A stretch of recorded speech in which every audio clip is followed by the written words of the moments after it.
kind of tricky question. Maybe controversial one. Are you ready?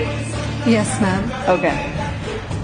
Do you prefer Manju Warrier or Kavya Madhavan?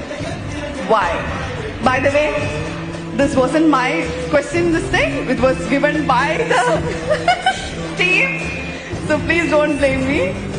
But I thought it's an interesting, tricky question. So, yeah, to you. Over to you.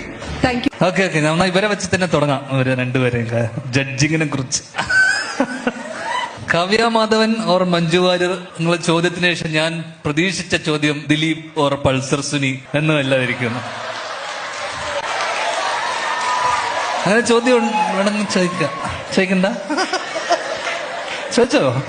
പിന്നെ ലക്ഷ്മിയുടെ നമ്മൾ ശ്രദ്ധിച്ചു കഴിഞ്ഞാൽ ലക്ഷ്മിയുടെയും ശോഭയുടെയും ഇംഗ്ലീഷിൽ തന്നെ ഒരു വ്യത്യാസമുണ്ട്. ശ്രദ്ധിച്ചിട്ടുണ്ടോ? ചെറിയൊരു ബ്രിട്ടീഷ് ആക്സെന്റ് കയറിയിട്ടുണ്ട് ഇവിടെ വന്നതിന് ശേഷം. ശ്രദ്ധിച്ചില്ലേ? അപ്പൊ ശോഭ പുറത്തു പോയിട്ട് പറയുന്ന കേട്ടു, "Can I have one glass of chai and പഴംപൊഴി" എന്തോ പറഞ്ഞ അല്ലേ? ശോഭ പഴംപൊരിയുടെ ഇംഗ്ലീഷ് അറിയില്ലേ? Banana fritters. എന്റെ ജീവിതത്തിലെ ആദ്യത്തെ ഫാഷൻ ഷോ ആണ് ഞാൻ ഇവിടെ ഫ്രണ്ടിൽ നിന്ന് കണ്ടത്. അതൊരു